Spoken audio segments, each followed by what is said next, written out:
Non biological प्रधानमंत्री का कहना है कि 25 करोड़ लोगों को गरीबी रेखा से बाहर निकाल लिया गया है।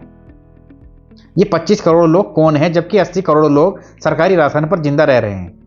नॉन बायोलॉजिकल प्रधानमंत्री ने गुरुवार को संसद परिसर में 28वें कॉमनवेल्थ स्पीकर्स और प्रेसिडिंग्स ऑफिसर्स कॉन्फ्रेंस का उद्घाटन किया। इस दौरान उन्होंने ये सब कुछ बताया। भारत यूपीआई का दूसरा सबसे बड़ा डिजिटल पेमेंट सिस्टम है, लेकिन इसी यूपीआई के जरिए लाखों लोगों पर आयकर का छापा लग चुका है और ऐप का इस्तेमाल करने वाले व्यापारियों से ऐप चलाने का खर्चा ही वसूला जा रहा है। दूसरा, उन्होंने कहा कि दुनिया का सबसे बड़ा वैक्सीन प्रोड्यूसर है, अपने ही लोगों को गलत वैक्सीन चढ़वाकर हार्ट अटैक, ब्लड प्रेशर और कैंसर जैसे मर्जों को गिफ्ट में भी दे दिया है।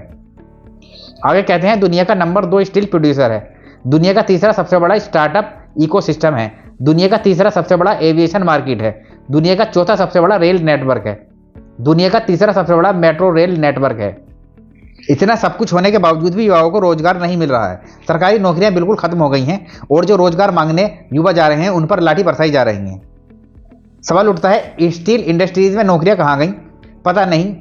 रेल नेटवर्क में नौकरियां कहां गई? पता नहीं। युवा रोजगार मांगे तो देशद्रोही होता है, किसान अपना हक मांगे तो खालिस्तानी होता है। रुपया क्यों गिर रहा है डॉलर के मुकाबले, इसका कारण पता नहीं, और अगर कारण पता है तो वो नेहरू हैं।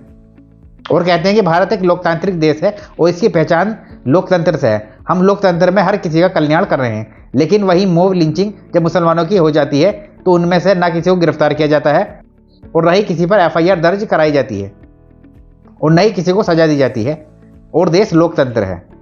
जब मुसलमानों को मारा जाता है तो नॉन बायोलॉजिकल प्रधानमंत्री खामोशी इख्तियार कर लेते हैं, मानो किसी के हाथ की कठपुतली हो। अब जिन 25 करोड़ लोगों को गरीबी रेखा से बाहर निकालने की बात कर रहे हैं, उन 25 करोड़ लोगों का डाटा कहाँ है? 140 करोड़ के देश में जब हम अपनी फोर्स का डाटा रख सकते हैं, यानी मिलिट्री का डाटा रख सकते हैं, तो 25 करोड़ लोगों का डाटा भी आसानी से रखा जा सकता है। या फिर अडानी अंबानी को ही 25 करोड़ लोगों के रूप में इन्होंने मान लिया है। आजकल जो विकास हो रहा है वो सिर्फ अडानी और अंबानी का ही हो रहा है। ये एक चार्ट देख लीजिए, ये चार्ट मुंबई में बाल ठाकरे साहब ने प्रदर्शित किया था। किस तरीके से 2014 से लेकर 2026 तक अडानी की प्रॉपर्टी में इतना इजाफा हुआ है, उसकी कंपनी कहां से कहां पहुंच गई है और किस तरीके से उसकी कंपनियों का मकड़जाल भारत में फैल चुका है। क्या सरकार की मंशा भारत के सभी लोगों को चंद कंपनियों का गुलाम बनाने की है?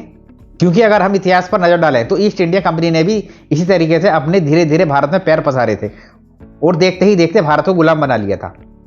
फर्क सिर्फ इतना है कि पहले कंपनियां बाहर से आई थी, लेकिन अब की बार कंपनियां भारत की ही हैं, भारत के लोगों की ही हैं। किसी को भी लोकतंत्र में किसी भी कंपनी का इस तरह से हावी हो जाना देश की अर्थव्यवस्था पर जी गुलाम बनने की पहली निशानी है कि हम किसी के हाथों की कठपुतली बनने के लिए तैयार हैं और आधे गुलाम बन भी चुके हैं। जिस सम्मेलन में ये बात कही गई है वो 3 दिन चलने वाला है। इसमें अभी आगे भी झूठ परोसे जाएंगे। आगे आगे देखिए क्या होता है। पेज को फॉलो लाइक कर लें और चैनल को सब्सक्राइब कर लें। वीडियो को लाइक शेयर जरूर कर दें और कमेंट में लिखना ना भूलें नॉन बायोलॉजिकल प्रधानमंत्री।